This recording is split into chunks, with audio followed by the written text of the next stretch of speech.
Hello दोस्तों, एक भाई साहब का कमेंट आया था जो बोल रहे थे कि सर पंजाब नेशनल बैंक के जनधन सेविंग्स अकाउंट्स के ऊपर एक डिटेल्स पे वीडियो बनाइए।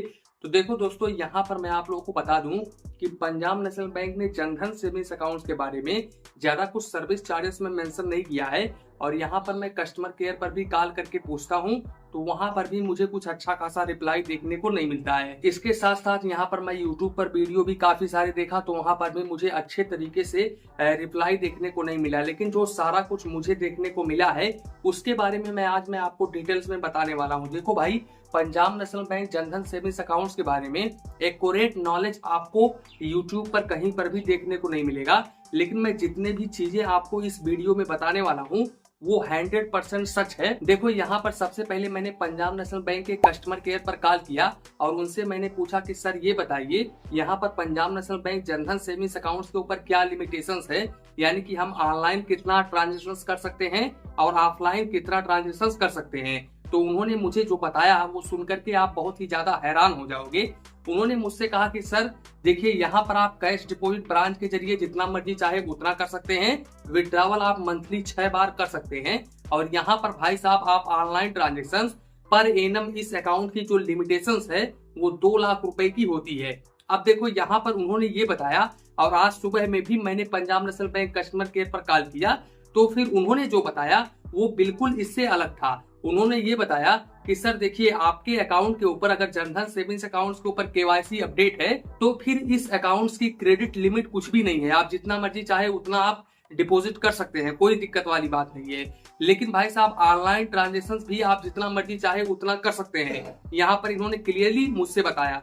इसके अलावा यहाँ पर मैं आप लोगों को बता दूं, इन्होंने ये भी कहा कि अगर विड्रॉवल की बात करें तो विड्रॉवल आप मंथली 6 बार कर सकते हैं। तो इस तरीके से इन्होंने बताया। लेकिन जो सेविंग्स अकाउंट्स के ऊपर पंजाब नेशनल बैंक ने मेंशन किया है, अगर मैं उसकी बात करूं तो देखो, यहाँ पर मैं आप लोगों को बता दूं, सबसे पहले इस अकाउंट को ओपन करवाने के लिए भाई साहब आपका आधार कार्ड, पैन कार्ड लगने वाला है। आधार कार्ड की जगह पर कोई भी आप लीगल डॉक्यूमेंट दे सकते हैं। और देखो, अगर आप पंजाब नेशनल बैंक में अपना savings account, Jan Dhan savings account open करने के लिए जाते हो और आपका सेविंग्स अकाउंट पहले से अगर पंजाब नेशनल बैंक में है तो सबसे पहले उस अकाउंट को आपको क्लोज करवाना होगा, उसके बाद में ही आपका जनधन सेविंग्स अकाउंट ओपन होगा।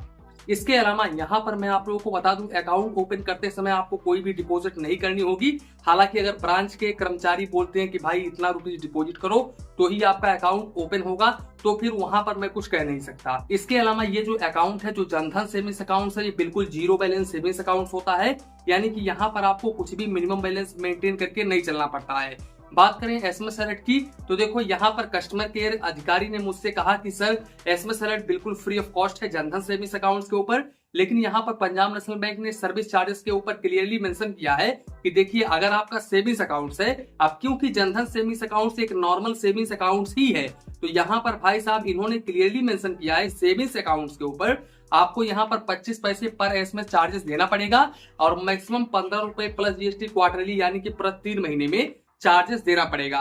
तो हो सकता है यहाँ पर जनधन सेविंग्स अकाउंट्स के ऊपर ये चार्जेस अप्लाई हो। वैसे अगर आपका एसएमएस अलर्ट चार्जेस डेबिट होता है तो आप प्लीज कमेंट बॉक्स में कमेंट करिए। इसके अलावा यहाँ पर आपको 10 पेज का चेकबुक पर फाइनेंशियल ईयर बिल्कुल फ्री ऑफ कॉस्ट में देखने को मिल जाता है। यानी कि जनधन सेविंग्स अकाउंट्स के ऊपर आप 10 पेज का चेकबुक ले सकते हैं बिल्कुल फ्री ऑफ कॉस्ट में पर एनम, यानी कि पर फाइनेंशियल ईयर। अब अगर आप एक्स्ट्रा चेकबुक लेना चाहते हो तब यहाँ पर आपको 4 रुपए प्लस जीएसटी पर पेज का चार्जेस देना पड़ेगा। बाकी जैसा कि मैंने आपको बताया कि यहाँ पर कस्टमर केयर बोल रहे थे कि ऑनलाइन की कोई भी लिमिट नहीं है, तो अगर आपका केवाईसी अपडेट है तो आप ऑनलाइन जितना चाहे उतना ट्रांजेक्शन कर सकते हैं। गूगल पे, पेटीएम, यूपीआई वगैरह यहाँ पर आप पर डे 1 लाख रुपए तक कर सकते हैं। लेकिन भाई साहब, अगर जनधन सेविंग्स अकाउंट्स के जरिए आप 1 लाख रुपए तक करते हैं तो जो मैंने रियलिटी देखी है, लोगों का अकाउंट भाई साहब फ्रीज हो जाता है। यहाँ पर अगर मल्टीपल ट्रांजेक्शन ज्यादा करते हैं तो लोगों का अकाउंट फ्रीज हो जाता है। मैंने देखा है भाई साहब, मेरे काफी सारे फ्रेंड का अकाउंट फ्रीज हुआ है जो कि जनधन सेविंग्स अकाउंट था।